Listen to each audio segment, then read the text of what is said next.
See,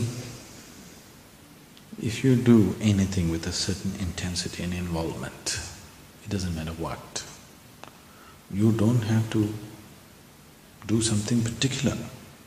If you do it with absolute intensity, anything, instead of saying we went through the whole science of you leave the damn science. You just say boom, boom, boom. But with absolute intensity and involvement, even the boom will work, okay? No science is involved, but just the intensity. If you can just get your life into the highest possible pitch of intensity, you're there, okay? You can do it with anything. I don't know if you have heard of this, but it's very much there in the traditions. Many yogis were constantly angry. Do you know that? Not about anybody, simply angry. Now you have this understanding, a yogi means he must be… Yes? Like that. He must be a good man. Tell me, the first yogi, let's take the first yogi as an example, Shiva. Can you call this guy a good man? Can you call him a good man? Huh? No, just tell me by the stories that you have heard. See, after all, it's the stories that we have heard from the Shiva Purana, isn't it? He is a great yogi, but he's a drunkard. Do you know? Shiva is a drunkard. He's a great householder, but mad debaucher. He is perfect awareness, but a drug addict. All the gods worship him, but his friends are all demented beings. Do you know this? So do you call this man a good man or a bad man?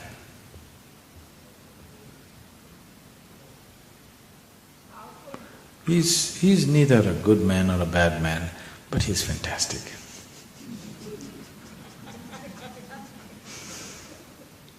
He's definitely not a good man. You can't call him a bad man, but he's terrific. You know what that means?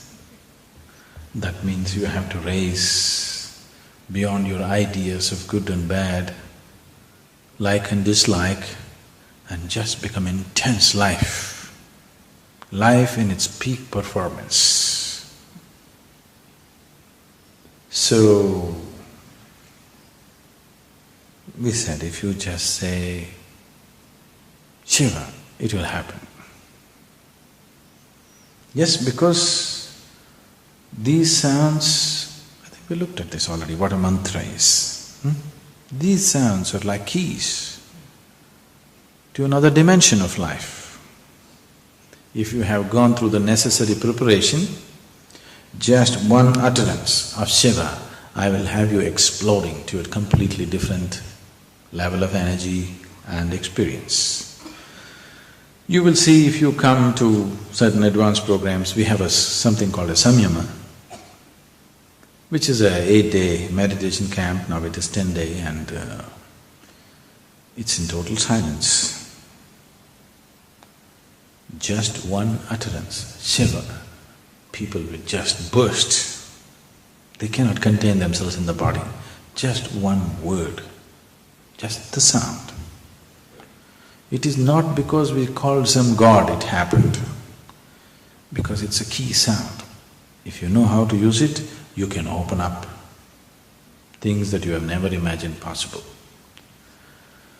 So the word Shiva is of tremendous power and significance. We gave that name to somebody who is closest to such a possibility.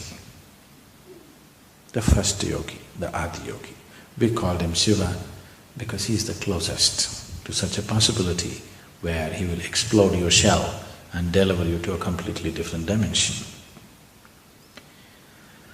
These are, unfortunately, the problem is street-side spirituality. you know. Everybody is talking spirituality. If you read a book, you can become spiritual. This is the danger, you know. Because of this, all kinds of things are happening. It is not because that's God's name. If God is everywhere, every damn thing, the sacred word and the abuse is also Him, isn't it? Yes? Yes or no? Yes. It is not a question of that something is sacred and something is not. The moment you make this discrimination that something is sacred and something is not, something is good and something is not, you're finished. Because you've divided the world. When you say, I want to turn spiritual, what you are saying is you want to become all-inclusive. Yes? You want to transcend the limitations of the physical. Physical is exclusive. The more identified you are with the body, the more exclusive you are, isn't it? Physical is exclusive. That which is beyond the physical is all-inclusive. So when you say, I want to become spiritual, you are saying, I want to cross the limitations of the physical. That means you are saying, I want to become all-inclusive. If you want to become all-inclusive, if you say, these people are not sacred, only these are sacred, can you include? You divided the world and you're finished. This is a no-win situation. People are going on dividing the world in according to their terms of good and bad, okay and not okay, and they are hoping to be spiritual. It'll never happen. It cannot happen. First stop the judgment. Responsibility, responsibility, responsibility. Why is? Now you don't see what is good and bad. Whatever comes in front of you, according to your intelligence, you respond to it as it is needed. Not because it's good, not because it's bad. According to your intelligence, whatever is the best thing to do at that moment, accordingly you respond. Whichever way you respond, whatever action you perform, there will be a consequence to it. Knowing this, you perform your action. Should I do the good things or bad things? You do whatever you want. All I want you to know is, whatever you do, there will be a consequence.